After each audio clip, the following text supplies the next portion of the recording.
Welcome to the lesson on Self-Care Heals Headache. As Professor Payne noted, these lessons will focus on those steps you can do immediately to begin the healing process. Research has found that many specific self-care strategies can help you do this. Let me explain more. For both chronic pain and mild to moderate acute injuries, Self-Care Heals routine will begin the healing process and relieve your pain sooner. You should begin this now. HEALS protocol stands for H for heat, cold, and massage, E for exercise, including stretching, strengthening, and normal functioning, A for analgesics, including anti-inflammatory, pain-relieving medications, L is for lifestyle, focusing on diet and sleep, S is for strain and stress reduction. So let's review each one.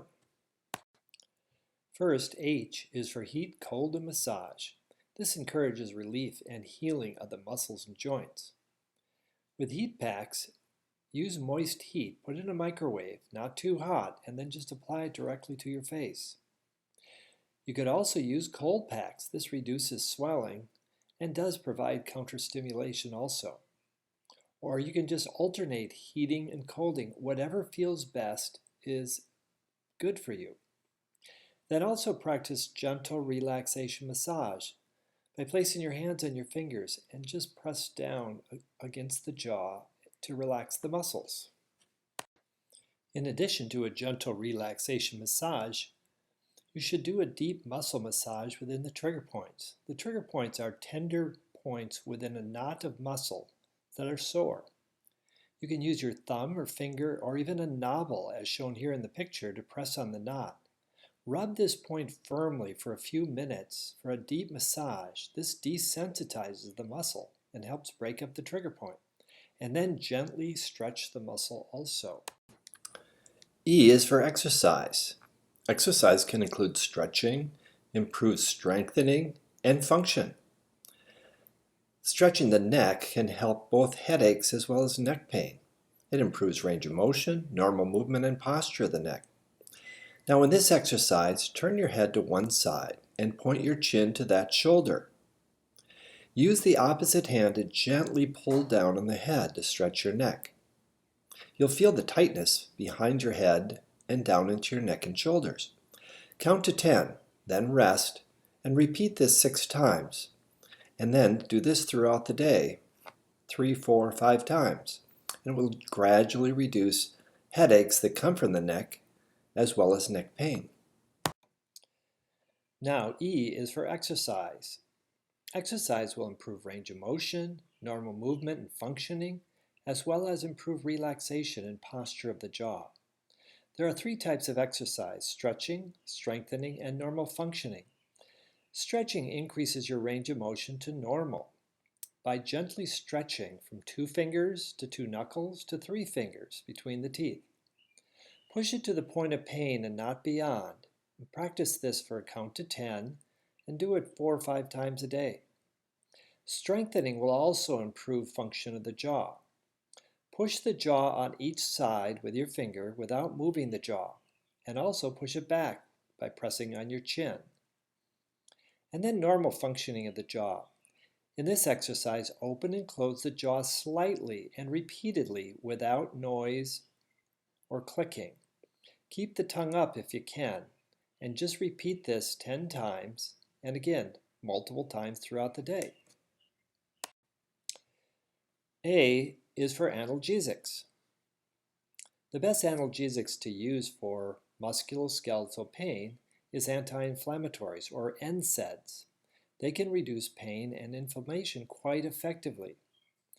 Some of the examples of these analgesics include ibuprofen, aspirin, naproxen, and even placing topical analgesics on the skin will help alleviate the pain. Use this regularly for several days. It'll work quite well. Now the question comes up about, should I use opioids for my pain? We recommend avoiding opioid narcotic medications since there are a lot of concerns expressed about the safety of long-term opioid administration. As you'd expect, it can lead to adverse events, increased pain and tolerance to the analgesic effect, addiction, and even drug diversion. Most current pain guidelines do not recommend the use of opioids for chronic non-cancer pain, and they reflect the concern over these problems. Some people are on opioids or have expressed interest in considering opioids for the pain. It is important to note that opioids are strong painkillers. In one study, 42% of workers with neck and back pain received opioids at their first visit. However, 38% of them were still on opioids at 1 year and still had pain. In addition, systematic reviews of clinical trials have showed that opioids, when compared to anti-inflammatory medications, have similar efficacy. Yet the opioids have higher side effect profile than anti-inflammatories. It's best to stay away from opioids. Here are some of the side effects of opioid medications. As you can see, opioids had a much higher side effect profile than placebos. They had more adverse events. They had adverse events upon withdrawal, lack of efficacy, dry mouth, nausea, constipation, itching or pruritus, dizziness, drowsiness, and vomiting. Here's the big concern about opioids. Is addiction a problem? In the past few years, opioid use and the death rate from opioids have increased dramatically. Here are some of the numbers. Drug overdose deaths, 40,000. Unintentional overdose deaths, 15,000. Non-medical use of prescriptions, 12 million. Cost to insurers, 72 billion. Emergency room visits, 500,000. And total workers' compensation costs is about 15 to 20% because of the adverse events. L is for lifestyle. It's important to eat and sleep well every night. And with regard to headaches, it's important to eat a headache-safe diet.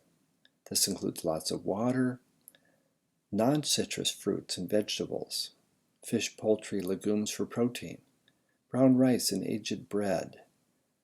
And for migraines, use an elimination diet for 2 weeks. See the handout. Avoid sugar, caffeine, chewy foods, alcohol, beer, red wine, fermented foods, and other migraine triggers. With regard to migraines, it's important to eliminate migraine triggers in your diet. This elimination diet should go for about 2 weeks and eliminate all foods that can trigger a migraine. These include red wine, beer, and alcohol, caffeine, lack of it, monosodium glutamate, dairy products with lactose, eggs, chocolate, nuts, peanuts, citrus fruits, apples, bananas, wheat, bread, pastas, fermented foods like aged cheese, beer, sauerkraut, and yeast extracts. One study found that the elimination diet stopped migraines in 89% of participants. It's worth going through the process. L for lifestyle also means getting a good night's sleep every night. This will encourage healing and relaxation of the muscles and joints. Here are some suggestions on doing that. Make sure your room is dark, quiet, and cool. You'll sleep better. And make sure your mattress and pillow is comfortable and medium firm, and the pillow supports your head without pressing on the jaw. And then get plenty of exercise and no naps during the day. This will make sure you're tired when you go to bed. And then practice calming before bed. Try to avoid exciting books or television shows before bed. And natural sleep aids occasionally can be helpful, but do not do them on a daily basis. The last letter of HEALS is S for strain and stress reduced. Reduce repeated tensing habits that put strain on the muscles and joints. Here are some examples of habits that are common among patients with jaw problems: clenching and grinding of the teeth, or biting hard and heavy chewing, pressing the tongue forward against the teeth, or bracing and thrusting your jaw forward, cheek and lip biting, biting on pens, pencils, and objects during the day, or tense, rigid postures will all lead to repeated strain on the muscles and joints and increased pain. Try to reduce these. Strain from poor posture should also be reduced. Try to maintain a balanced, relaxed posture for the jaw, head, and neck in both standing and sitting. With regard to the jaw, try to keep your teeth apart and tongue up, in the end position, like tattoo. Let the jaw hang like a hammock between two joints. With regard to the neck, sit with the bottom back against the chair and then lean back with your head up and back while balanced over the neck. The shoulders should be relaxed and down also. Try this in standing also. In addition to reducing direct strain to the muscles and joints, it's important to reduce overall stress. You need to learn to cope with resilience to stressful events. You kind of got to go with the flow. And then reduce muscle tensing when you're under stress. Take a deep breath and practice calming. And then finally shift from negative emotions. First of all, be mindful of your emotions throughout the day. Take a quick pause to determine them. And then shift to positive emotions through creative actions. These are all reviewed within other lessons. It is important to realize that self-care does heal pain. So follow these self-care guidelines. Try to follow them on a daily routine. You'll notice that pain will improve gradually, but will fluctuate up and down. It'll get worse and it'll get better, but gradually improve. And make sure you identify and reduce risk factors and boost those protective factors and actions in the 7 rounds to improve long-term healing. You can learn all of this from the lessons ahead.